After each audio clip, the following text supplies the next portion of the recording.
There's a war that takes place inside your mind every single day. Not a war of swords or bullets, but one of frequencies, of invisible battles between despair and belief. Most people never see it, yet it decides everything about the life they live. Thought isn't just a whisper in your skull. It's an instrument, a weapon, a signal broadcast into the universe that shapes the very fabric of what unfolds before you. The truth is hard to swallow, but here it is. You are standing inside the world you expected. Every connection, every failure, every victory, all of it was carved by the silent drumbeat of your dominant thought. You felt the weight of pessimism before, that tightening in your chest, before something collapses. That low hum of dread, whispering, "This is too good to last." And sure enough, something falls apart. You tell yourself it's fate. You tell yourself it's life. But deep down, you know the truth. It was your expectation, solidified into form. You see, thought is creative, not metaphorically, not poetically, but literally. Your mind is a transmitter.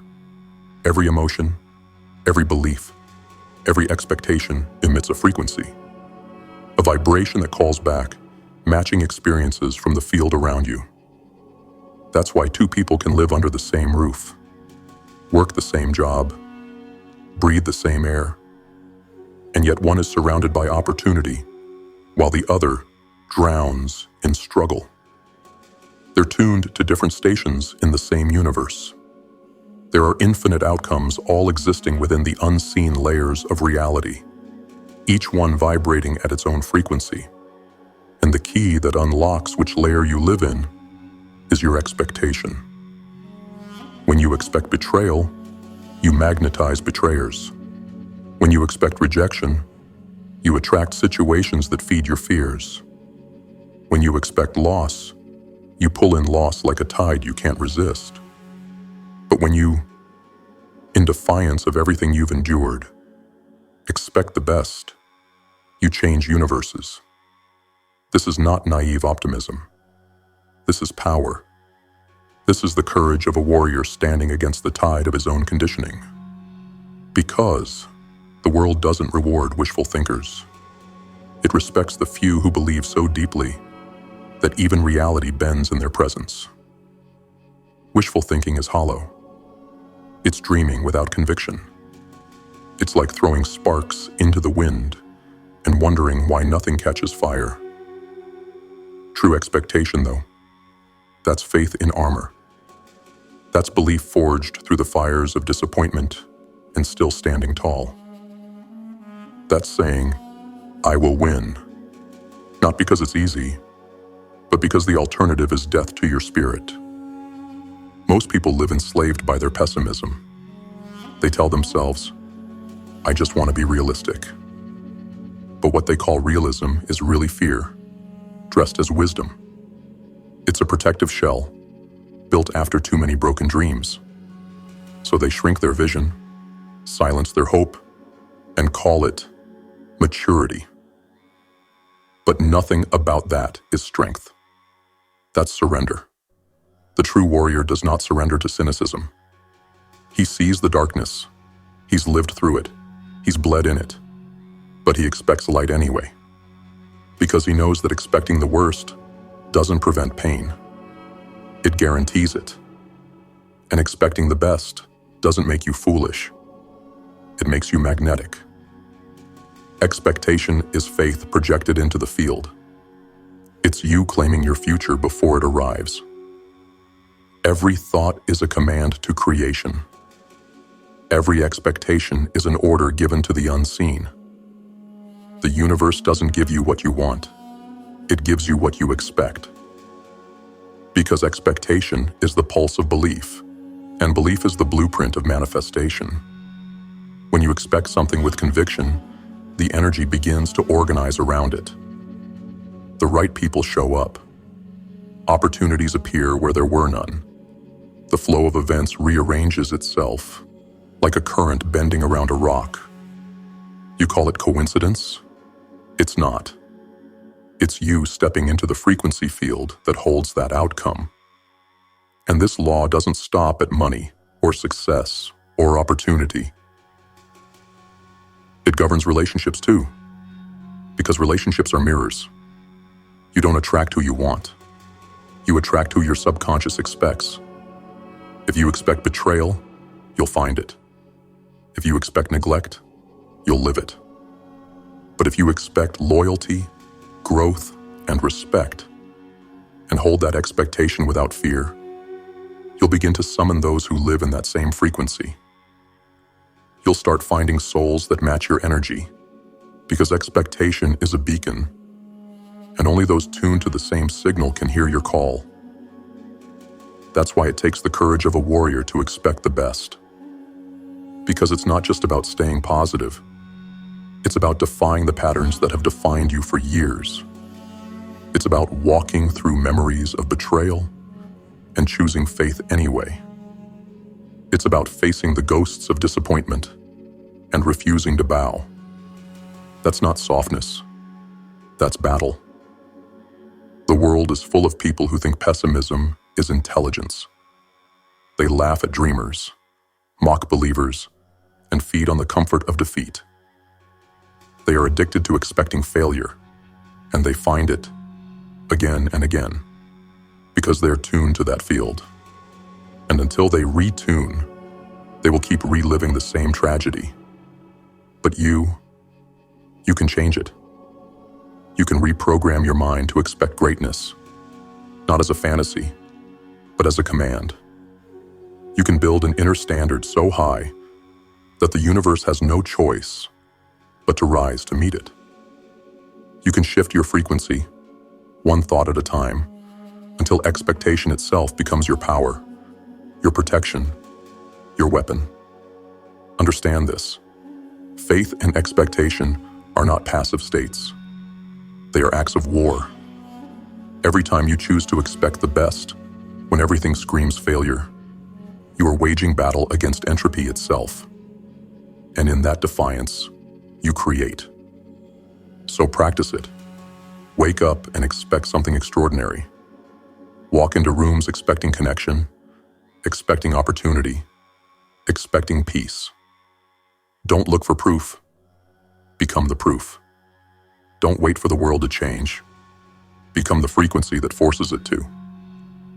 Because if your thoughts are creative and your expectations are commands, then the moment you align them with faith, you've already won. This world doesn't need more realists. It needs more warriors of expectation. Those who dare to believe when everyone else collapses into doubt. Those who understand that to expect the best is to declare war on mediocrity. And those who know that to hold faith in the storm is the highest act of courage a soul can perform. You are not powerless. You are not a victim of random chance. You are the signal, the sculptor, the silent command that bends reality. So raise your standard, hold the vision, expect victory, because the universe is always listening, and it speaks in the language of your expectation. Step 1. Audit the battlefield of your mind. Before any warrior draws his sword, he surveys the land. He studies the terrain, where the shadows lie, where the ambushes wait, and where the ground beneath him can either hold or betray him. The same is true for you. Your mind is your battlefield, and until you understand its landscape, you'll keep losing wars you never even see coming. Every human walks through life with invisible programming. Every reaction, every doubt, every burst of anger or hopelessness comes from expectations buried deep in the subconscious. Expectations that have been shaped by pain, disappointment, and betrayal. And those expectations don't just sit there quietly. They speak to the universe on your behalf. They broadcast your story long before you open your mouth. Most people have no idea what they're really expecting. They tell themselves, "I'm trying to be positive," while secretly waiting for the other shoe to drop. They smile in front of others, but rehearse failure in their minds like a mantra. They plan for survival, not success. And then they wonder why life keeps looping in the same direction, why they keep attracting the same heartbreaks, the same losses, the same empty victories. It's because they're living on the same mental frequency, reciting the same energetic script.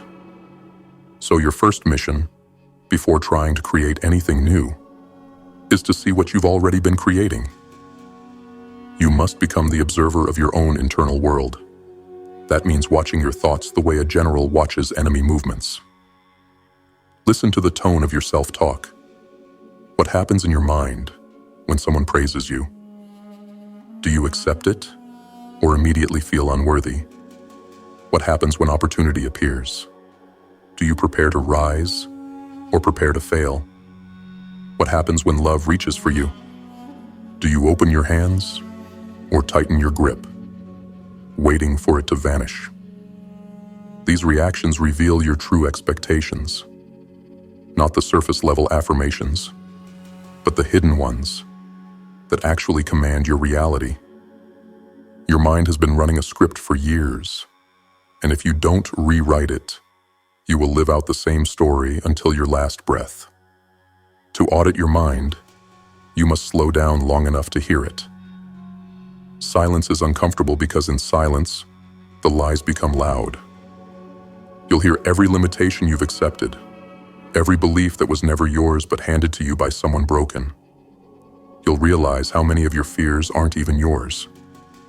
They were inherited from people who lived small, people who expected the worst and called it wisdom. And you've been carrying that frequency like a curse. But here's the truth. Once you see it, you no longer have to obey it. Awareness breaks the spell. You can't change what you refuse to confront. But the moment you bring a shadow into the light of awareness, it loses its grip. So start watching yourself in real time. Notice the thought that says, "I'm not ready." Notice the emotion that whispers, "It's too late." Notice the instinct that tells you to brace for loss the moment something feels too good. That's your enemy. Not the world, not luck, not other people. That voice has built the invisible bars of your mental cage. This isn't about judging yourself or pretending to be perfect. This is about waking up. Because once you become aware of your mental patterns, you begin to see that you were never cursed. You were just hypnotized. And hypnosis ends when awareness begins. Keep a journal of your expectations. When you wake up, write down what you expect from the day before it begins. At night, compare what happened to what you expected. You'll start to see the direct correlation between your inner assumptions and your outer results. This is not coincidence, it's law. Over time, this awareness becomes your armor. You'll catch toxic thoughts before they seed your reality. You'll sense when fear tries to hijack your vibration. You'll begin to choose your expectations consciously instead of unconsciously replaying inherited despair. And here's the paradox.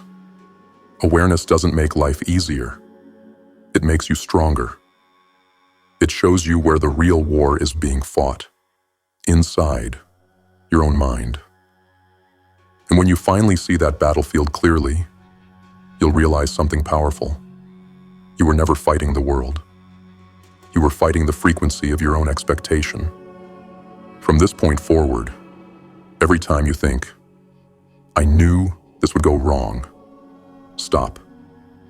That statement is not awareness. It's a self-fulfilling prophecy. Replace it with, "I expected more, and I still do." That one decision, to refuse your old script, is the first blow you strike against the forces that have kept you small. This is the beginning of your reclamation. This is where the warrior within you wakes up. And as you begin to audit the battlefield of your mind, you'll understand something sacred. You don't fight thoughts with force. You defeat them with awareness, because awareness is the blade, the light that cuts through illusion, fear, and false expectation, until all that remains is truth. Step 2. Starve the frequency of fear. Fear is the oldest parasite known to the human soul. It doesn't need your permission to enter, only your attention. And once it gets it, it feeds, quietly, constantly, relentlessly. It devours your energy, your hope, your courage, and replaces them with hesitation. This is the invisible force that keeps warriors from rising, dreamers from creating, and believers from receiving. Fear doesn't always roar. Sometimes it whispers, subtly, persuasively, pretending to protect you. It says, don't get your hopes up. You'll only be disappointed. It says, be realistic. It says, play it safe. And those words sound wise, until you realize they are the language of starvation. Starving your potential, your spirit, and your destiny. Fear is the architect of mediocrity. It builds invisible walls around your life, and then convinces you they're keeping you safe. But safety is the illusion that kills more dreams than failure ever will. You've seen what happens when you feed fear, how it grows stronger, louder, more convincing. One moment of doubt turns into a day of paralysis. A week of hesitation becomes a month of self-sabotage. And before you know it, you're living in a loop of cautious misery, too afraid to fail, too afraid to win. Understand this. Fear is a frequency. It's not just an emotion. It's a vibration that radiates through your entire being. Every time you indulge it, you amplify it. And the universe, obedient as ever, responds by matching your frequency with situations that justify your fear. It's not cruelty, it's law. The same creative mechanism that builds empires from faith will also build prisons from doubt. So how do you kill the parasite? You starve it. And starvation begins with awareness. The moment you catch fear whispering its lies, you do not argue. You observe. You name it. You strip it of its disguise. When fear says, you'll lose, you reply internally. That's fear speaking. When it says you're not ready, you recognize the tactic. Fear trying to hijack your expectation. And in that recognition, you cut off its food supply, your belief. Fear can only survive where belief sustains it. Without belief, it starves. Without attention, it withers. Without your emotional investment, it collapses back into nothingness. See, the world has conditioned you to feed fear by worshiping worst-case scenarios. You've been taught to prepare for the worst, as if imagining catastrophe is wisdom. You scroll through headlines, absorb panic, rehearse tragedy, and then wonder why your body aches and your dreams stall. You've become addicted to the frequency of fear, mistaking its constant presence for awareness. But awareness and fear are not the same. Awareness sees reality for what it is. Fear sees only what could go wrong. And the more you dwell there, the more you train your subconscious to expect loss. To starve fear, you must train your mind to redirect its energy toward faith, the opposing current. When fear whispers, what if it goes wrong? Counter it with, what if it goes right? When fear says, you're not capable, respond with, then I'll learn. When fear tries to tighten its grip, breathe slower, speak slower, think slower. Panic thrives on speed. Stillness starves it. The warrior learns to see fear as a test, not a truth. It's a doorway, a challenge meant to measure your readiness to command reality. When you refuse to feed it, you grow stronger. When you feed it, it grows stronger. Every moment becomes a choice between those two directions. You cannot kill fear by fighting it. because fighting it is still feeding it. You starve it by starving your attention, by refusing to give energy to the mental movies of disaster, by cutting off the endless what-ifs that serve no purpose but to poison your frequency. And yes, this takes discipline. The mind is an addict, hooked on fear, because fear feels familiar. It's easier to live in dread than to face uncertainty. But warriors don't choose comfort. They choose mastery. And mastery demands the sacrifice of old frequencies. So when fear rises, do not run. Stand still. Let it speak. And do not respond. Breathe into it. Watch it lose strength. You'll feel its power fade, because fear cannot survive in the presence of observation. It only lives in reaction. Over time, you'll notice something strange. The silence after fear dies. In that silence, you'll find the voice of faith waiting, a quiet certainty, a subtle knowing. And you'll realize that it was always there, just drowned beneath the noise of fear you kept feeding. The world tells you that courage means the absence of fear. No.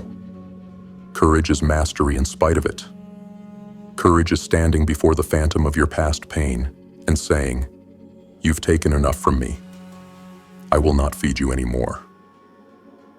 You must starve the frequency of fear until your nervous system relearns what safety actually feels like. Not the false safety of hiding, but the grounded calm of alignment. Because once fear starves, your frequency rises. And as your frequency rises, your expectations rise. And when your expectations rise, reality obeys. That's how warriors win invisible wars. They stop feeding what drains them. They stop empowering their parasites. They starve fear. And in doing so, they starve the old reality. And what emerges in its place is freedom. Step 3. Forge the new expectation through faith. Once the parasite of fear begins to starve, there's an emptiness inside you, a hollow quiet where panic used to live. Most people can't stand that silence. They rush to fill it with distractions, noise, or old habits. But not you. You've come too far. You're not here to escape the void. You're here to forge something new within it. Because that void is sacred. It's the forge where new expectation is born. It's the place where your old self dies and your future self begins to breathe. You see, thought without faith is like metal without fire. It has shape, but no strength. To create, to truly command your reality, you must heat your thought in the flames of faith until it glows with conviction. That is how you forge new expectation. Faith is not a feeling. It's not about being certain when life feels good. Faith is defiance. It's rebellion against logic, against statistics, against your own memories of failure. It's the invisible war cry that says, "I still believe," when the battlefield is silent and covered in smoke. That is the moment you are tested, and that is the moment where creation begins. Most people mistake faith for blind hope, but hope waits. Faith acts. Hope wishes. Faith expects. Hope is passive. Faith is active. Faith doesn't just believe that something can happen. It believes that it already is. And that's the frequency that bends reality itself. The world around you is not built from your words. It's built from your beliefs. Your expectations are blueprints written into the fabric of the universe. When you expect failure, you command energy to organize around it. When you expect success with absolute conviction, you ignite the formless substance to create it. This isn't superstition, it's alignment. Imagine two minds standing side by side. One expects the worst, one expects the best. They walk the same streets, meet the same people, face the same storms, but their experiences are worlds apart. Why? Because expectation changes perception, and perception alters opportunity. One sees limitations, the other sees openings. One attracts resistance, the other attracts cooperation. Each is creating their reality, moment by moment, through the vibration of faith or fear. Now understand this truth. Faith is not born from comfort. Faith is forged in chaos.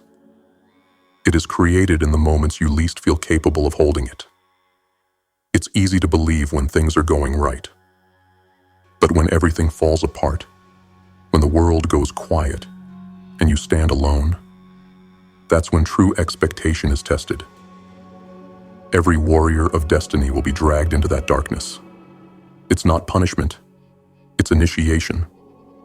Because if you can hold faith there, when logic mocks you, when results betray you, when doubt screams in your ear, then your frequency becomes unshakable.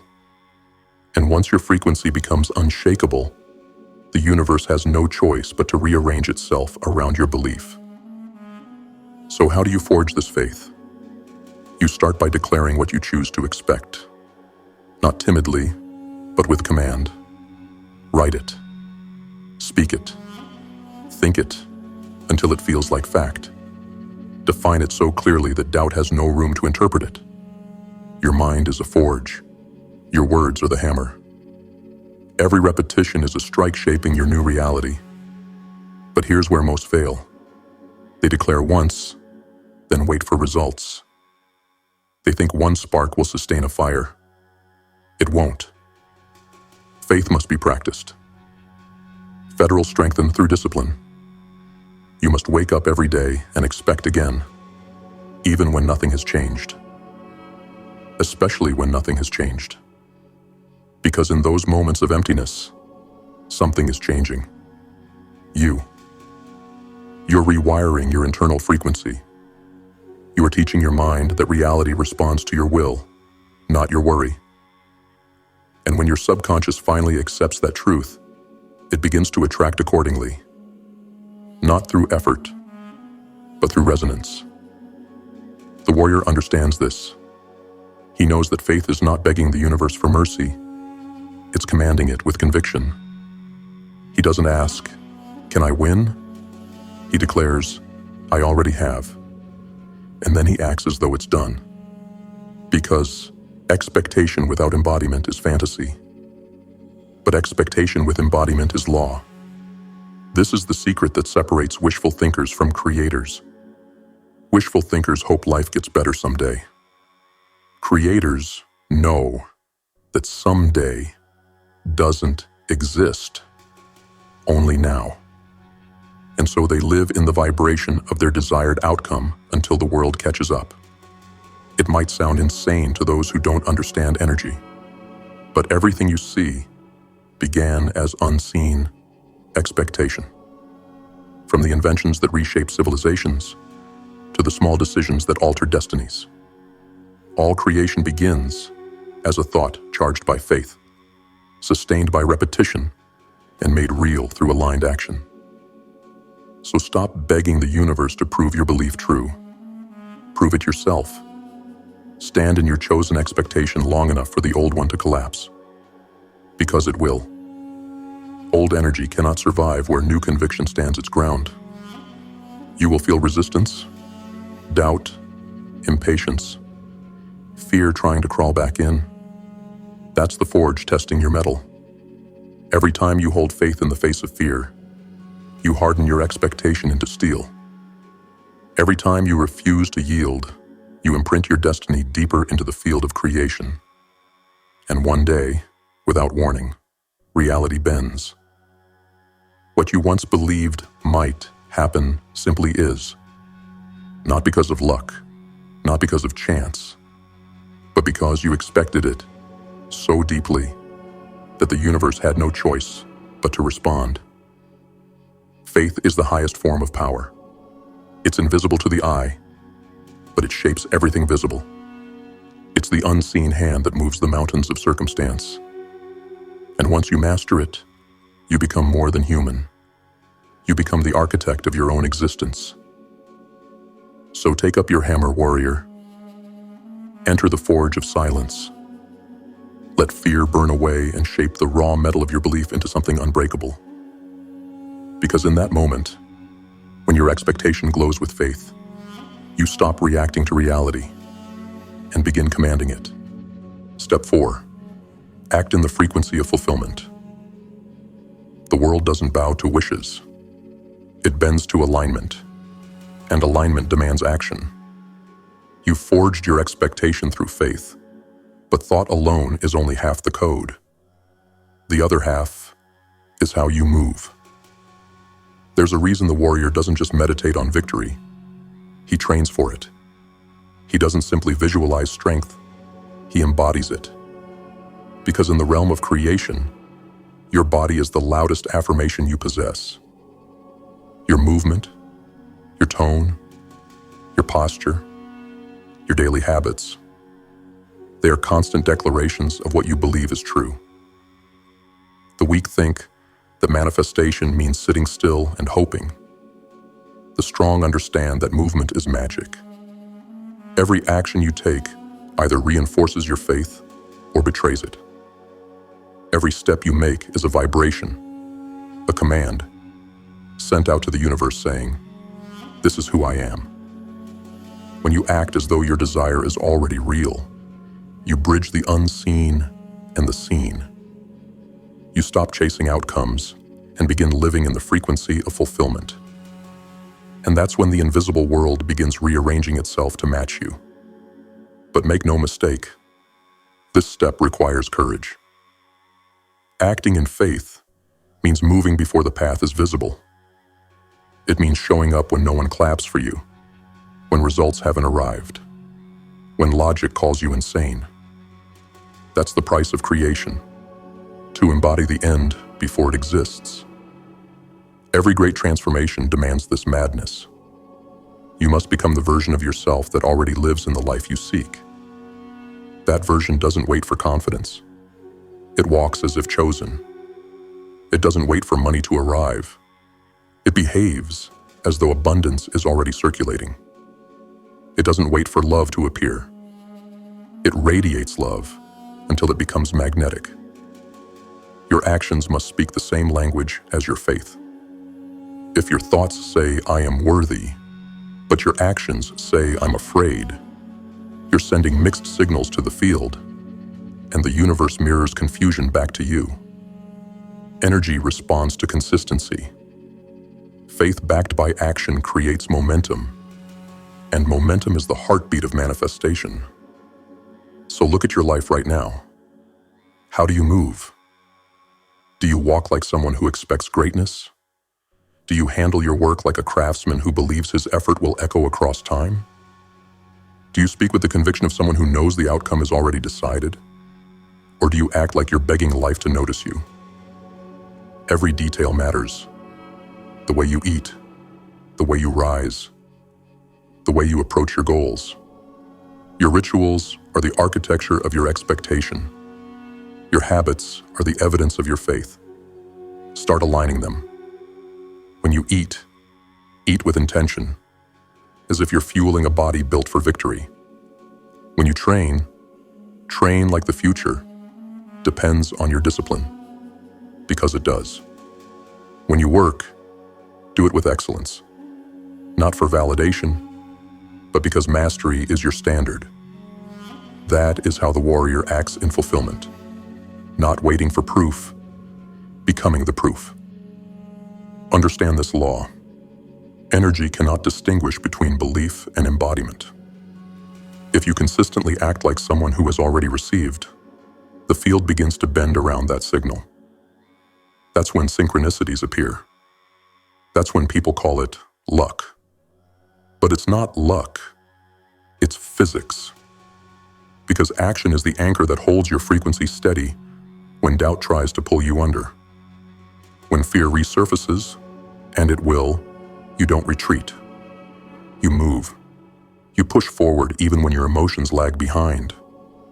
You turn faith into momentum, because momentum drowns out hesitation. That's how you take command of your destiny. The difference between belief and reality is bridged by behavior. You can't think your way into transformation. You must move into it. Your body is the vessel through which your faith speaks. So let it roar. When you act in the frequency of fulfillment, you stop waiting for alignment and start being alignment. You move differently, and reality responds differently. Your confidence becomes contagious. Your presence becomes electric. People start treating you according to how you treat yourself. That's not arrogance. That's energetic order. So move with purpose. Speak with authority. Live as though you already possess everything you've envisioned.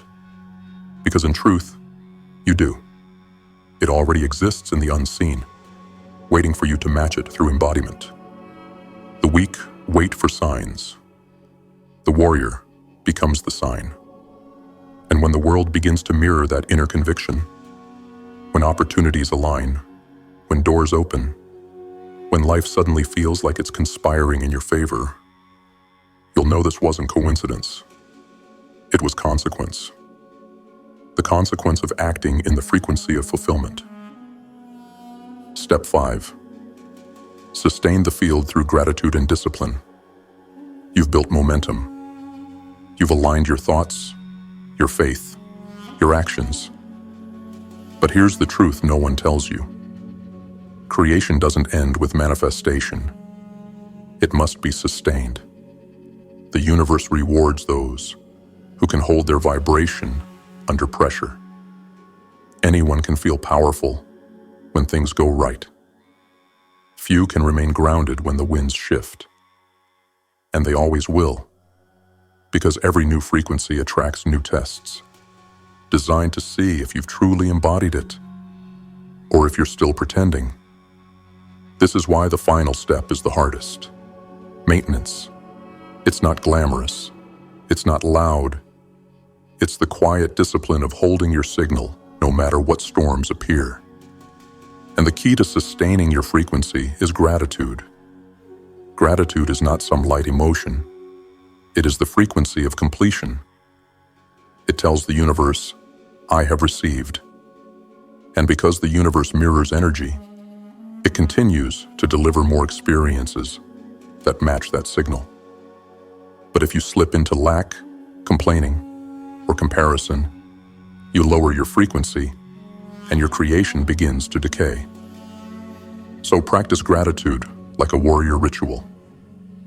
When you wake, give thanks before the world tests you.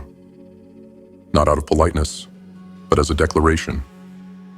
I already have what I asked for. When challenges come, give thanks again. Not for the pain itself, but for the growth it demands. Gratitude turns struggle into strength and keeps your energy immune to decay.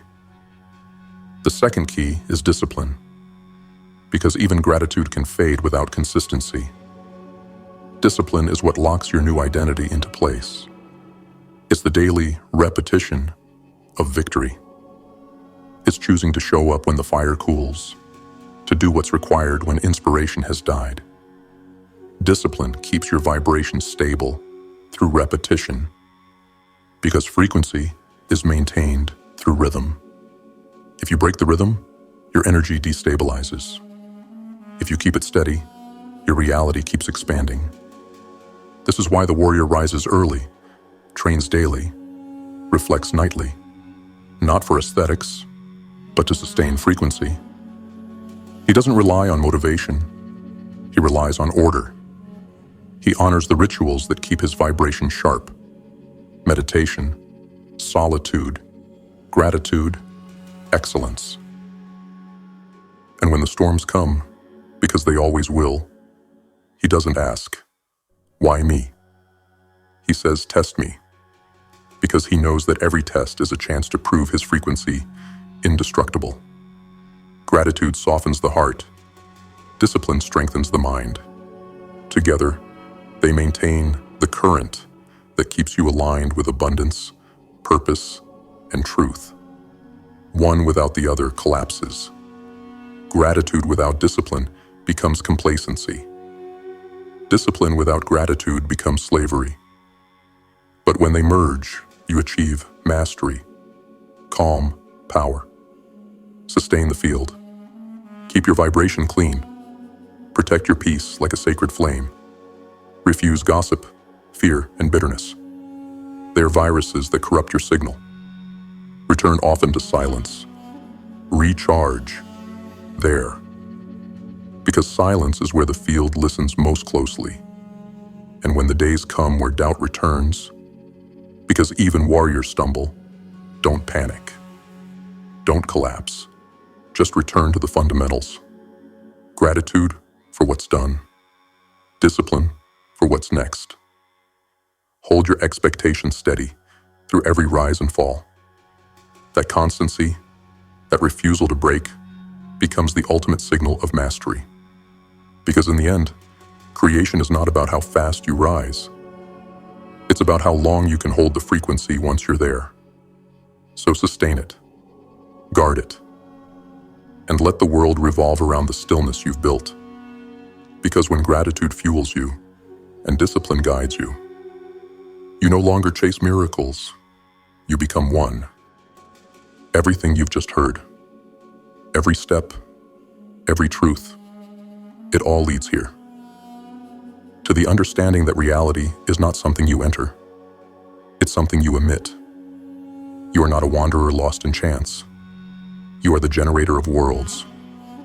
Every thought you think, every expectation you hold, every action you take becomes command. And what you command, you will face. Most people never realize this. They live as spectators, reacting to the chaos they created unconsciously. They pray for change, but expect the same pain. They beg for light while staring at the dark.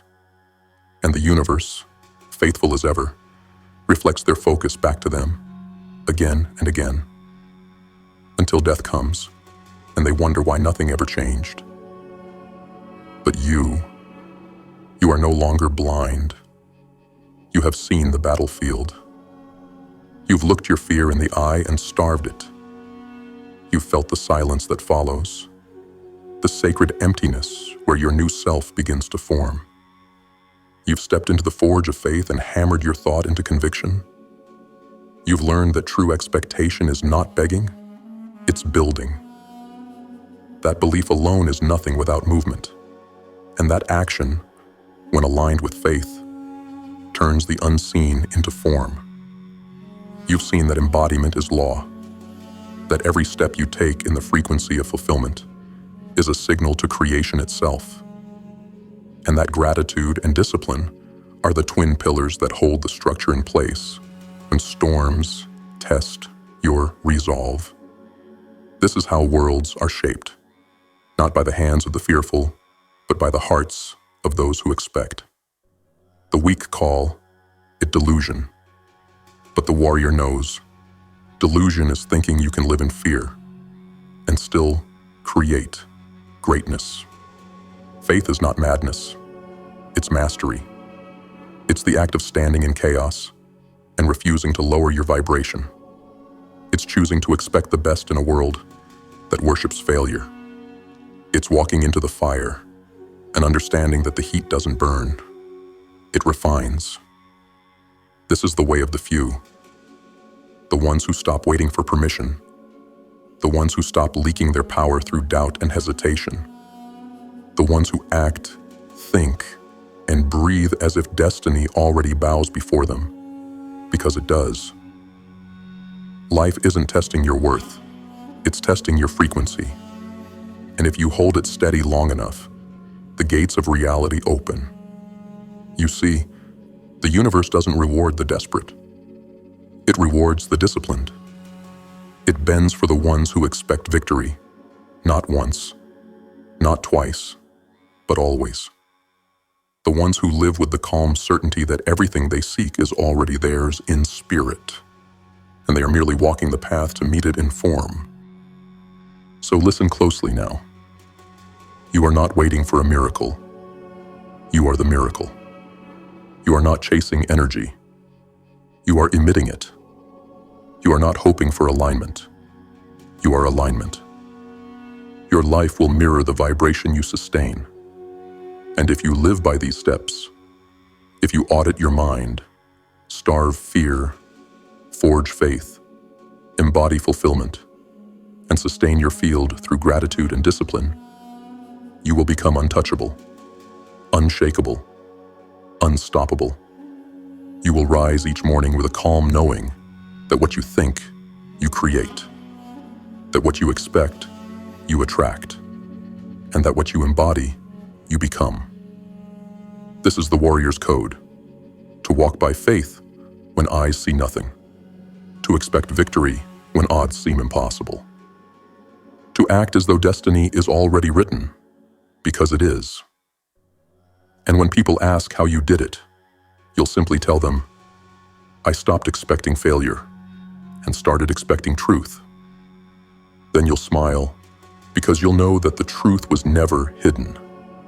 It was waiting, patiently, for you to believe it was already yours.